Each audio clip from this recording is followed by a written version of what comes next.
هموطنان، قیام آفرینان دلیر، از قیام آبان 98 3 سال گذشت، اما نه جوشش خون بیش از 1500 شهید آن عصیان انقلابی فروکش کرد و نه اراده های رزم‌آور آن قیام بزرگ از حرکت ایستاد. آن طوفان بنیانکن ظرف 48 ساعت تصویر برق‌آسایی از امکان و حتمیت انهدام تمامیت رژیم ارائه کرد و حالا در جنبشی به بار نشسته که از بهاران انقلاب دموکراتیک ایران و چشمانداز پیروزی آن خبر می‌دهد. مردم ایران اراده کرده اند تا رژیم ولایت فقیه را سرنگون و یک جمهوری دموکراتیک بنا کنند.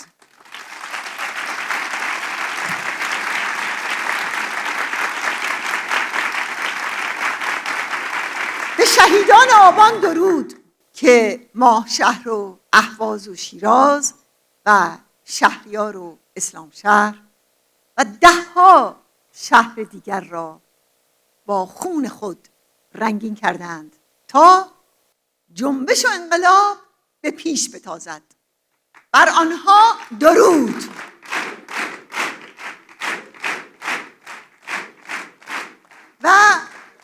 و خوشا مادران شهیدان آبان و دادخواهی شجاعانه آنها و خوشا کانونهای شورشی و قهرمانانی که از قیام آبان همچون یک مدرسه انقلابی بسیاری درس‌ها فرا گرفتند و آن را تا همین آبان ادامه و استمرار دادند.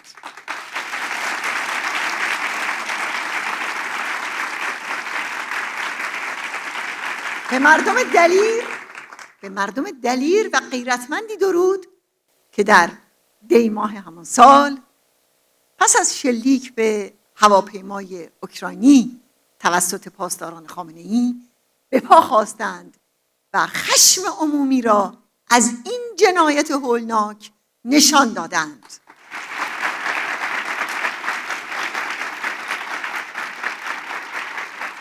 هموطنان عزیز، قیامی که از شهریور ماه شروع شده، ریشه‌داری این جنبش برای آزادی، بزرگی این جنبش و حتمیت پیروزی این جنبش را اثبات می کند.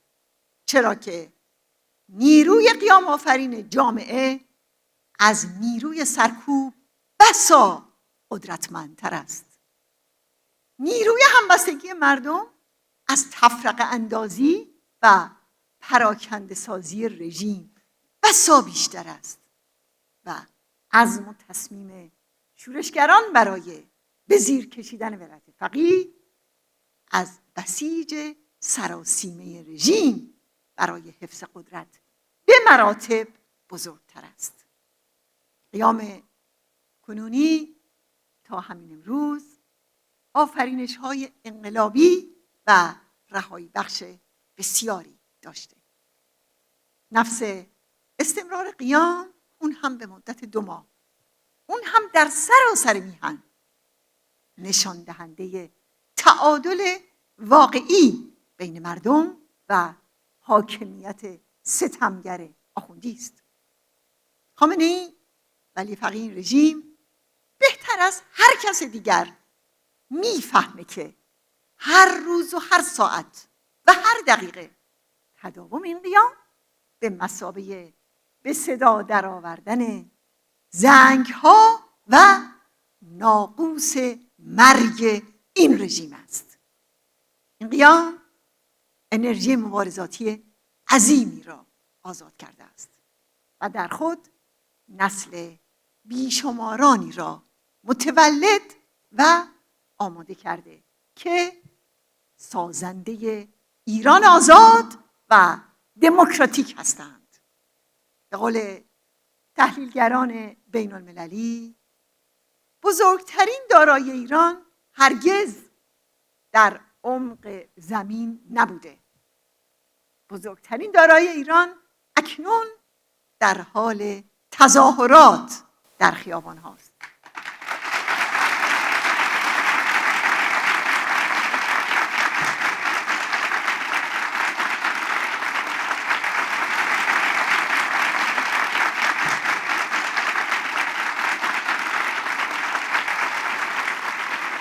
آخوندها و سران وحشت زده پاسداران از دستگیری 10 لیدر قیام، اون هم در شهرهای مختلف، خبر میدن و میگویند 50 نفرشون اعضای مجاهدین هستند. این البته اعتراف اونها به عظمت جنبشی که صدها لیدر و هزاران قهرمان رو در خود پرورانده. وزیر اطلاعات رژیم گفت همین چند روز پیش آتش این تجمعات پراکنده توسط عناصر معدود و معین و با اقدامات منظم حساب شده و جسورانه شعله‌ور می‌شد که کاملاً تشکیلاتی و هدایت شده بود. بله، این است ارتش بزرگ آزادی مردم ایران.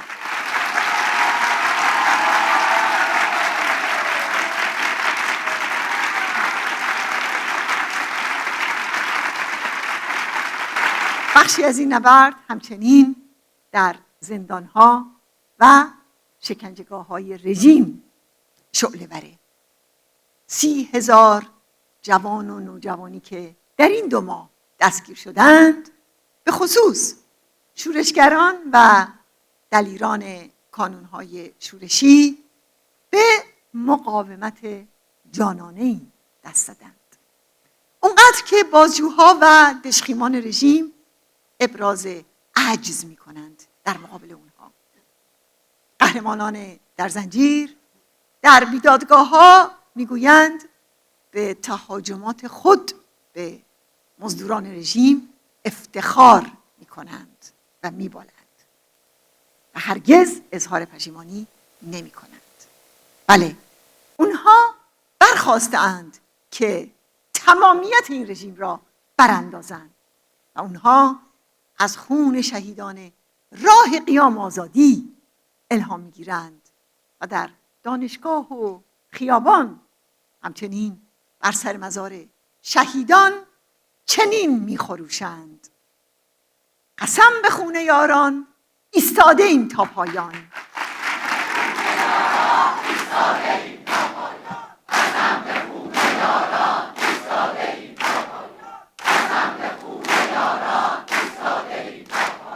قسم به خون یاران ایستاده ایم تا پایان.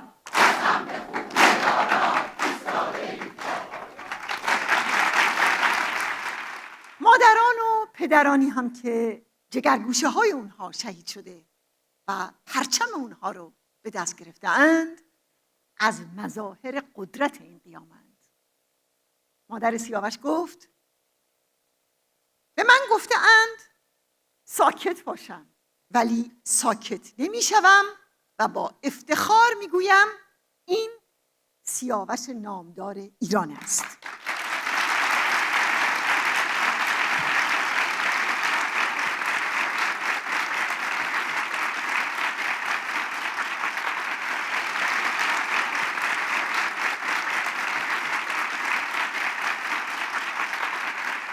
پدر کمار، شهید 16 ساله پیرانشهری گفت: کمار پسر من نیست، او پسر تمام ملت‌های تحت ستم است.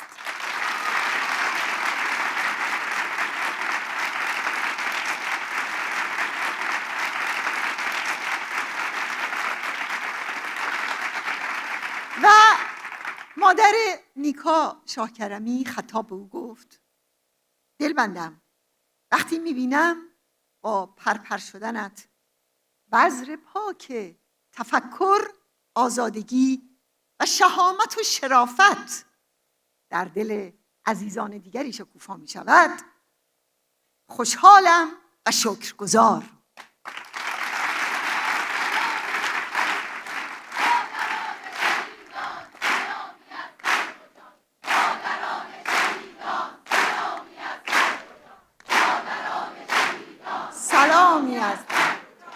و مادر رضایی‌های شهید، یعنی عزیز همه مجاهدین، که خودش توسط دژخیمان ساواک شاه شکنجه شد، 3 سال در زندان بود و 8 تن از اعضای خانواده‌اش در مبارزه با 2 دیکتاتوری به شهادت رسیدند. حالا در صف طولانی مادرانی تکثیر شده که از داغ و درد فرزند پاک باخته خود نیروی ایستادگی می‌سازند و از هر کلمه آتشینی که بر زبان می‌آورند هزاران دختر و پسر دیگر مجذوب راه و رسم شهیدان می‌شوند. در تقدیر از این مادران و پدران فداکار برمیخیزیم.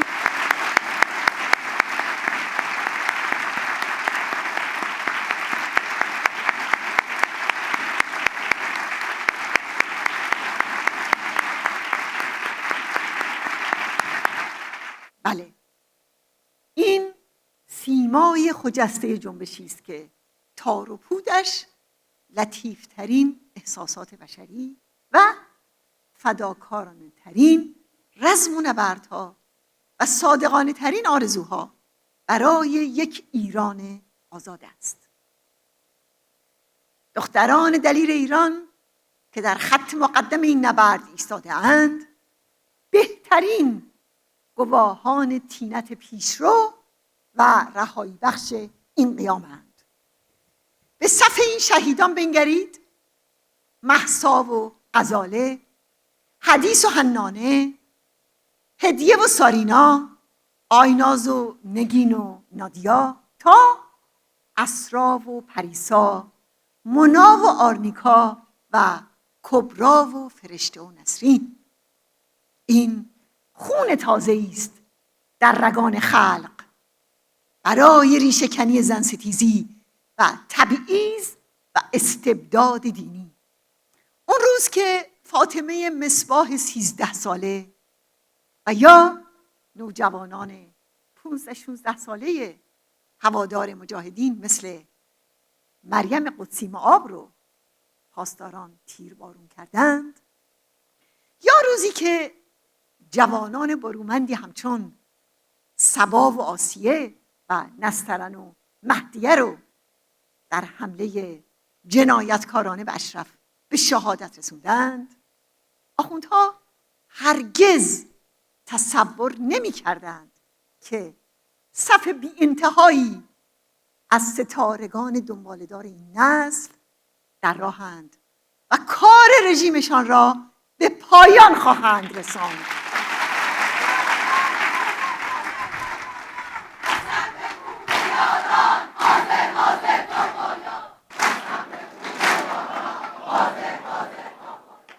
یادتون هست که نزدیک به 30 سال پیش در مرداد سال 1372 موقع معرفی 24 زن انقلابی و ذی‌صلاح مجاهد خلق به عنوان اعضا و کاندیداهای نخستین گروه از شورای رهبری مجاهدین گفتم این صفی است تا تهران، صفی رو به آینده و آینده ساز.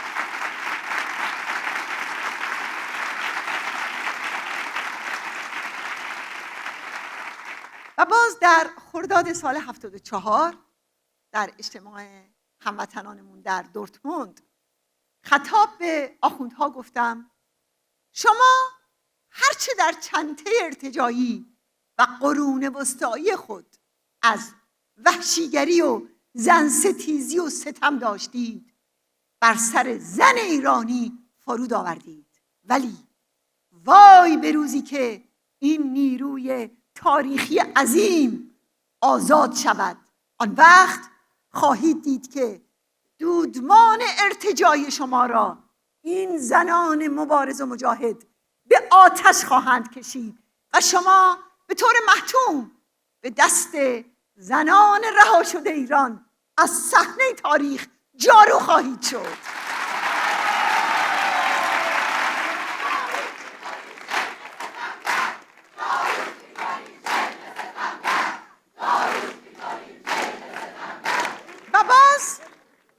در اجتماع ارسکورت لندن در تیر 1375 تحت عنوان زنان صدای سرکوب شدگان، حرف ما این بود که زنان نخستین سرکوب شدگان تاریخند که علاوه بر تحمل ستم سیاسی، اقتصادی و اجتماعی کفاره گناه زن بودن خودشون رو هم باید بپردازند.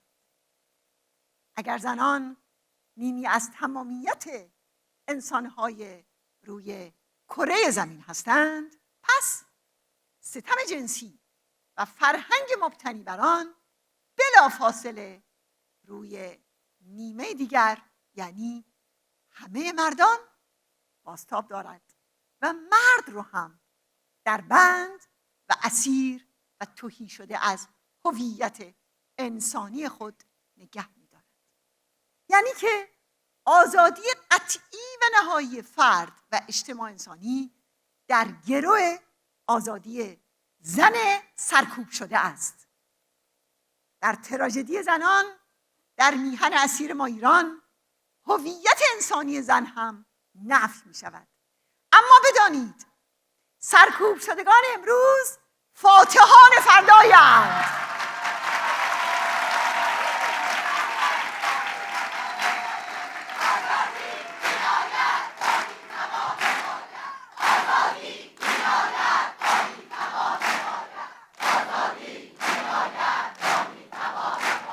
و باز 18 سال بعد یعنی در سال 1393 شورای مرکزی مجاهدین مرکب از 1000 زن انقلابی و قهرمان تشکیل شد با عبور از آزمایشات سخت و سنگین.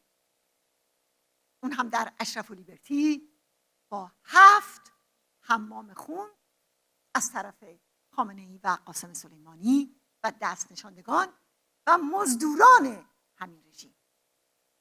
بله، 3 دهه پیش در اوایل سالهای 70 سخن گفتن از هژمونی زنان که فقط در سازمان مجاهدین خلق ایران واقع شده بود شگفت‌انگیز و باور نکردنی بود. در اون زمان هیچ کس و هیچ نیرویی وارد مقوله هژمونی زنان نمیشد، چه رسد به رژیم که یادتون هست حتی از سر همبندی کردن یک کمیسیون زنان در مجلس ارتجاع هم ممانعت کرد و اسمش رو هم به کمیسیون خانواده تغییر داد. اما امروز درخشش زنان پیشتاز رو در سراسر ایران به چشم می‌بینیم. البته این هنوز از نتایج سحر است. به رژیم میگوییم باش تا صبح دولت جمهوری و انقلاب دموکراتیک در ایران زمین بدمد.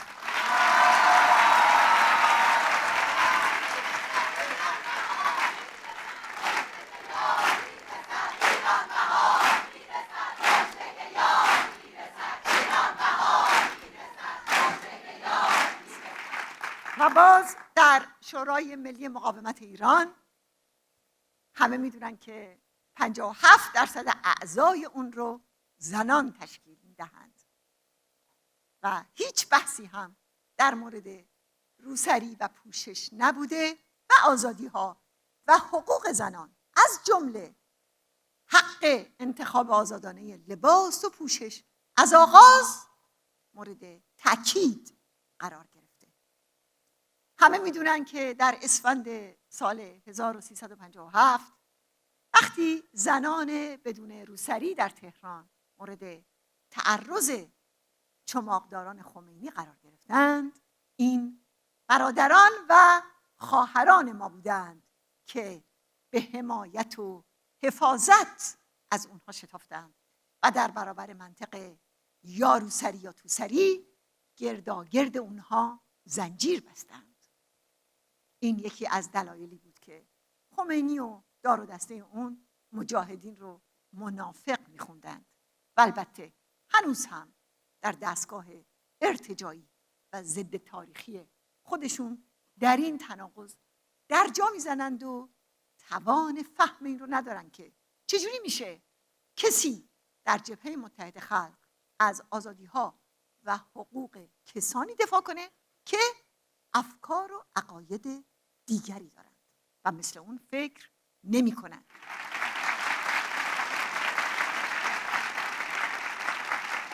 هموطنان عزیز، قیام ایران در دو سطح در حال پیشروی است. یکی سرنگونی ارتجاع آخوندی و دیگری ساختن آینده تابناک ایران و ترسیم سرنوشتی بر اساس آزادی. بدین صورت قیام در هر یک از خیزهای بلند خود سرشت رهایی بخش خودش رو بارز میکنه. نقش مسیر ایران آزاد فردا به گل می نشیند و یک انقلاب دموکراتیک را بیان می کند که در حال بسط و گسترش است. این یک جنبش پرتراوت است که دیرپاترین و زیباترین آرزوها را به پرقدرتترین خواستهای سیاسی تبدیل کرده است. یک عزم نو در خود دارد که نیروی پیشران آن زنان و جوانانند. نسلی که بر اصلاح طلبی کاذب و خیانت پیشه درون رژیم خط بطلان کشیده و زبان دردهای سرکوب شدگان است. گذشته ستمشاهی و حال ستمشیخی را رد می کند تا ایران آینده را با رأی و انتخاب آزاد جمهور مردم ایران بسازد.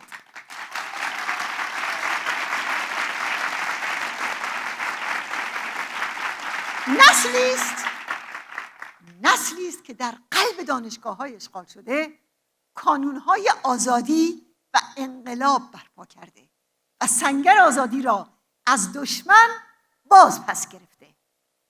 راستی که دانشجویان ایران با شعله ور نگه داشتن قیام‌ها در مهمترین دانشگاه‌های سراسر کشور در نقش واقعی خود به عنوان پیشتازان جنبش انقلابی و رهروان مصمم شهیدان ظاهر شدند.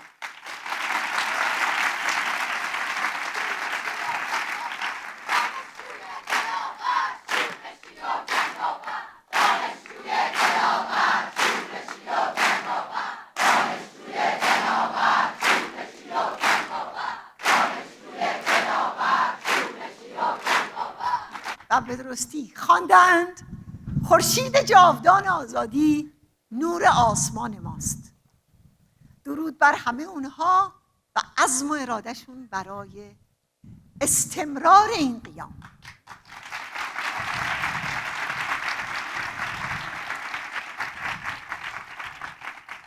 بله، این قیامی است که صدای زن ستمدیده ایرانی را با پیشاهنگی و فداکاری و جنگاوری در شورشی سراسری صدای آزادی و انقلاب کرده است. زنی که راهگشای آزادی و دموکراسی در برابر اجبار دینی و سیاسی و اجتماعی، سرنگونی هیولای اجبار و زن ستیزی را پیشه کرده است.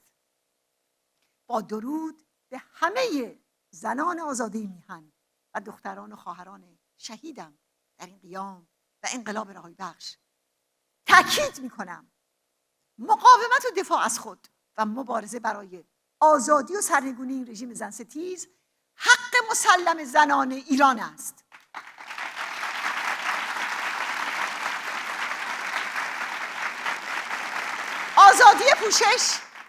آزادی پوشش حق زنان ایران است.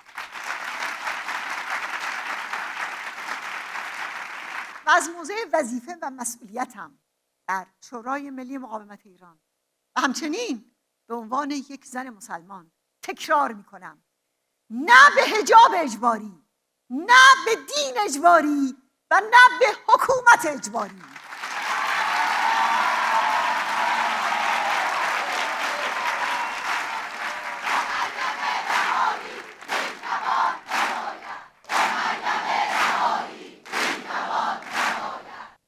سلام بر همه زنانی که بعد از 44 سال رزم و رنج و تقدیم 10,000 شهید راه آزادی آموختند که باید با تمام هستی و دارایی خود به میدان بیایند تا نه فقط حق خود بلکه حق تمام مردم ایران را از گلوی آخوندها بیرون بکشند و بدا به حال آخوندها که در برابر این نیروی بنیانکن هیچ چاره‌ای ندارند.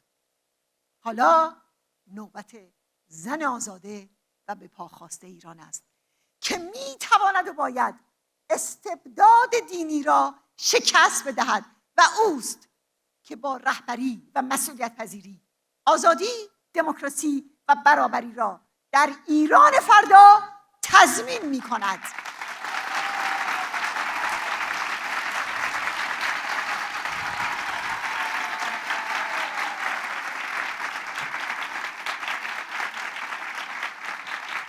این است یک تغییر فصل حقیقی در جنبش آزادی ایران که برخلاف تجارب تلخ پیشین دیگر به زمستان شاه و شیخ باز نمی‌گردد، بلکه نوبهار آزادی و حاکمیت مردم را شکوفا می‌کند و به قول مسعود دشمن زبون در بنبست و استیصال دست و پا می‌زند.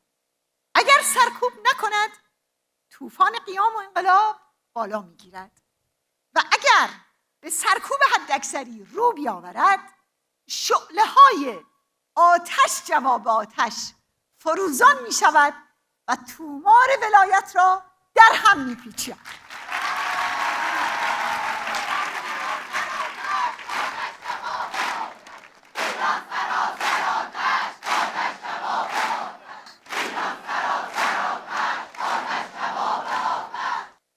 خامنه‌ای با قتل عام نمازگزاران زاهدان و کشتار جوانان خاش میخواست قیام را در سراسر ایران متوقف کند، اما بلوچ‌های قهرمان مشعلداران جنبش سراسری شدند. به زاهدان قهرمان درود، به خاش و سراوان قهرمان درود.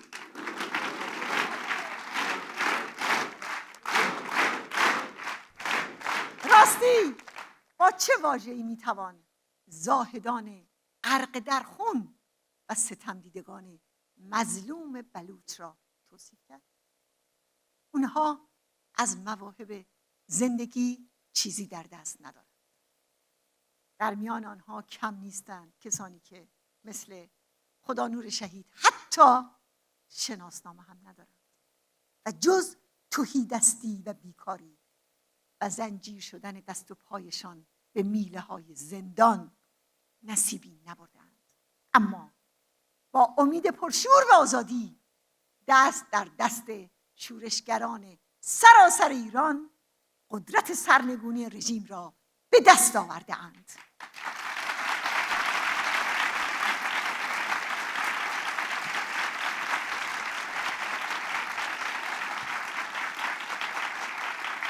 به همه به پا خواستگان در سراسر ایران، از تهران شورشی ترین شهر جهان تا سقز و سنندج، مهاباد و بوکان، تبریز و رشت، مشهد و کرج، اصفهان و کرمان، شیراز و اهواز و عراق و سایر شهرهای ایران هزاران درود که در برابر آخوندها متحد شده اند و میگویند از زاهدان تا تهران جانم فدای ایران.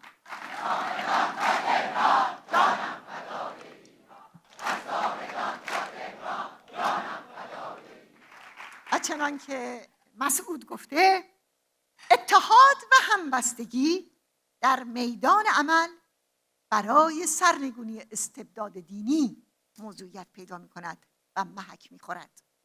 این به گونه‌ای درونجوش و قانونمند صفوف را تصفیه و از شیخ و شاه، از استبداد و وابستگی و از فرصت طلبی و میوه چینی و موج سواری پالایش می‌کند.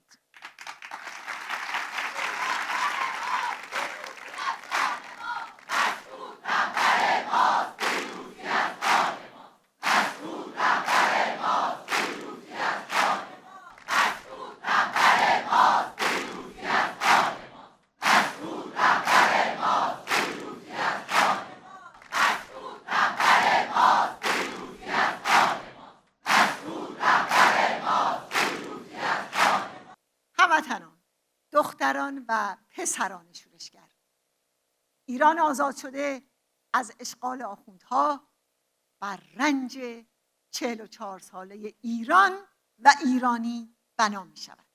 آری، رویاهایی که به خون نشست و آرزوهایی که در مزارهای ناپیدای قتل عام شدگان دفن شد، حالا در یک جمهوری دموکراتیک رویان و تابان می شود، با برابری زن و مرد، با جدایی دین از دولت و خودمختاری ملیت‌های ستم زده.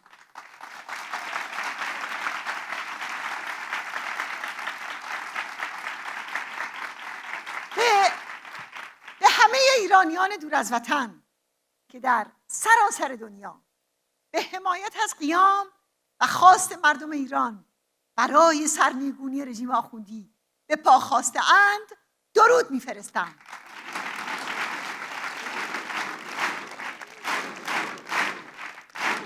از ایرانیان در تمام کشورهای جهان می‌خواهم که مردم و دولت‌های این کشورها را ترغیب کنند تا حق مقاومت مردم و جوانان شورشگر برای سرنگونی فاشیسم دینی و دستیابی به آزادی را به رسمیت بشناسند و هر گونه رابطه و امداد رسانی به این رژیم را قطع کنند. آخوندها فقط زبان قدرت و قاطعیت را میفهمند. همچنین پرونده نقض حقوق بشر از جمله قتل فجیع بیش از 50 کودک و نوجوان در همین روزها توسط پاسداران خامنه‌ای و قتل عام زندانیان سیاسی در ایران باید به شورای امنیت ملل متحد و دادگاه ویژه بین المللی ارجاع شود.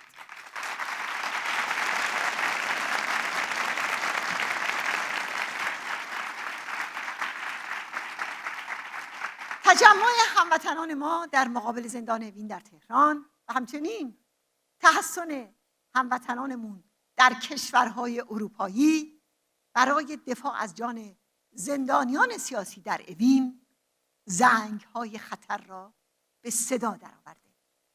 جان زندانیان در خطر است و ملل متحد باید اقدام فوری برای بازدید از زندان‌های رژیم به عمل بیاورد.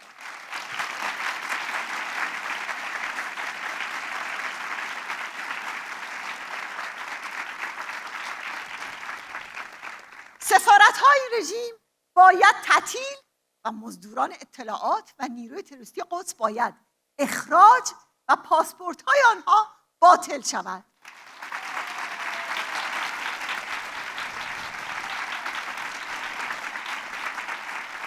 کرسی ایران در ملل متحد همچنان که از 4 دهه پیش گفته ایم از آن مردم و مقاومت ایران است.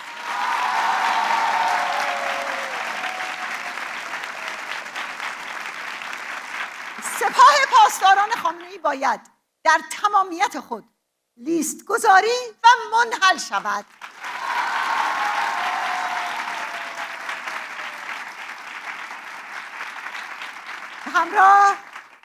همراه با جوانان سراسر ایران خطاب به خامنه‌ای و اوباش و جانیان پاسدار و بسیجی و لباس شخصی فریاد میزنیم: بترسید بترسید، ما همه با هم هستیم. بترسید بترسید، ما همه با هم. انقلاب دموکراتیک ایران پیروز می شود و رژیم آخوندی از ایران جارو می شود. سلام بر شهیدان، سلام بر آزادی.